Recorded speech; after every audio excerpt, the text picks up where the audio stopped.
right now we're on the back side of the sugarcane mill, the ruins of it.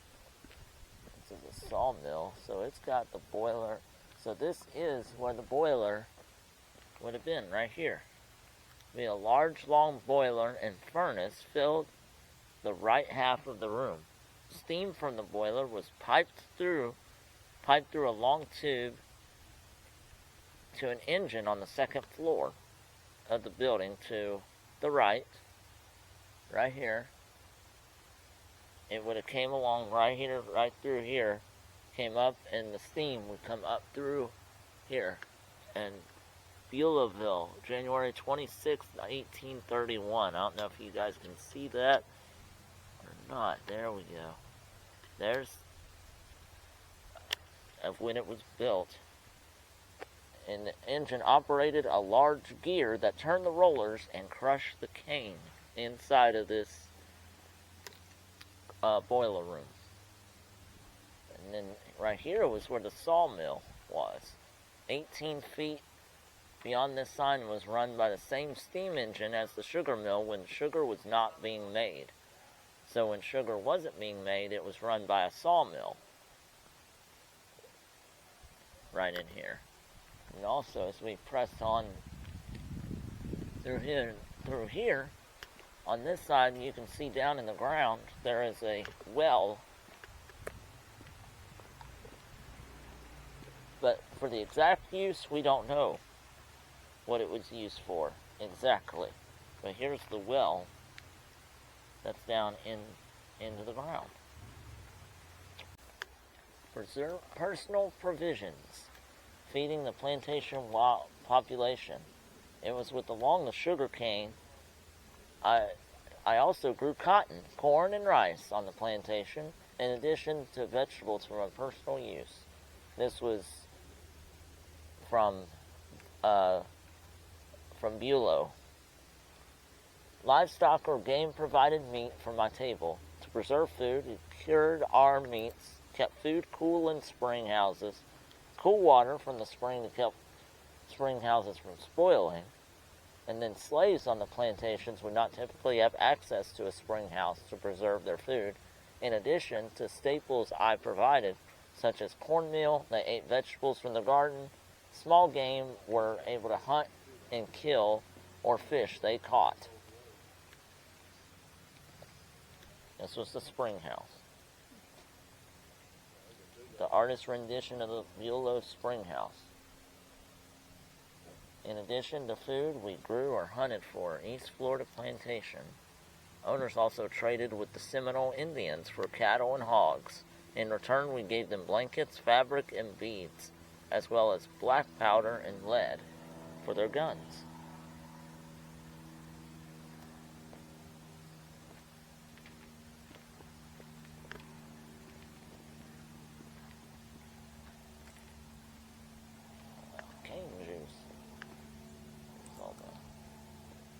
See up here, this was where the signs are. States where they were, like the battery, or the kettle, syrup kettle, the flambeau kettle, all these.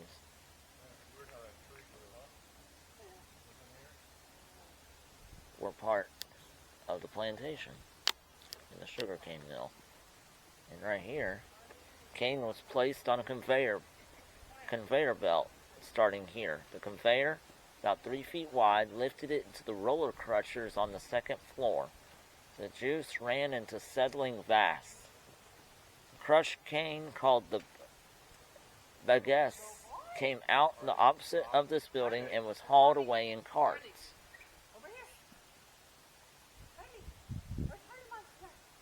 So, from here, they had the conveyor belts, which started down here. This was in the conveyor belt, and it went into the cooling vats right in here, and that's where the sugar cane would end up crushing up the sugar as it ran along this conveyor belt in the back. This is the back of the plantation.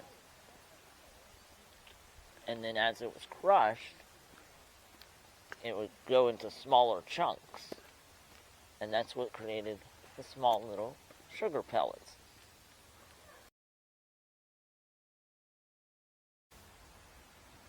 So as you can see, the transformation of cane juice into sugar. After granulating and cooling in the sugar house, my sugar was still not ready to be shipped out. Although it was granulated, the sugar was still wet with molasses. Slaves scored and spaded this cooled sugar into hogshead or large barrels located in 2 curing rooms on either side of the loading area. The hogsheads could hold about 1,000 pounds of sugar. In the warm curing room, slaves placed the hogshead on boards over cisterns, which are these right here. In cisterns, here's the cisterns, and open joints in the barrels and tubes made of cane fixed into hogsheads allowed molasses to drain out of the barrels into the containers below. After they were drained, then more sugar, they were finally ready to ship out on wagons. Some plantations, such as Demet, had their own distilleries to make rum from molasses, but mine did not. So the Bulow plantation sugar yield had 200 slaves, 1,000 acres planted, 1.2 million pounds of sugar produced, 1,200 pounds of sugar per acre, 115.2 million teaspoons of sugar. That is a lot of sugar.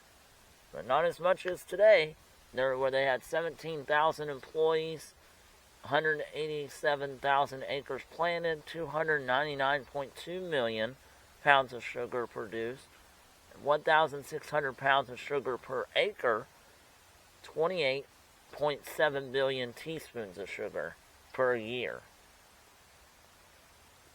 Can't tell you how much profit I made from a typical sugar crop, but in 1836, following the destruction of my plantation, I estimated that my crops for that year would have been worth at least $20,000.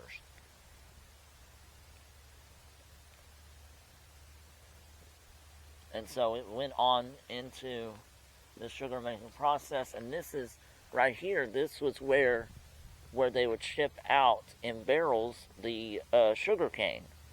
They would have the barrels stacked up on here, and then along the road on this side was where they had the wagons that would load up the sugar barrels into the wagon.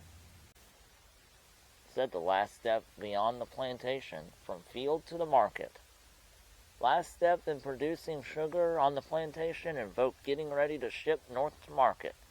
Once the molasses drained out from the hogshead in curing room, slaves transferred both sugar and molasses to the loading area between the 2 curing rooms to wait for their journey by wagon to Bulow Creek.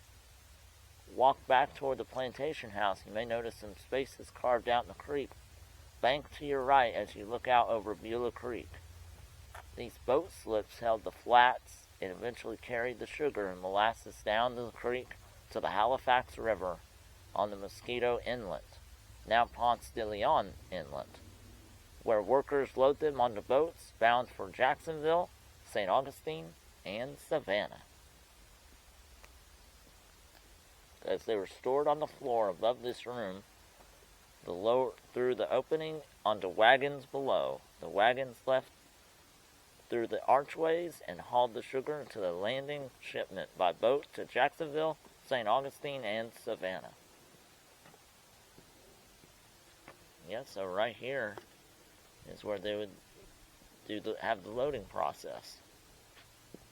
Load up the sugar on the wagons and barrels and ship it off to the 3 cities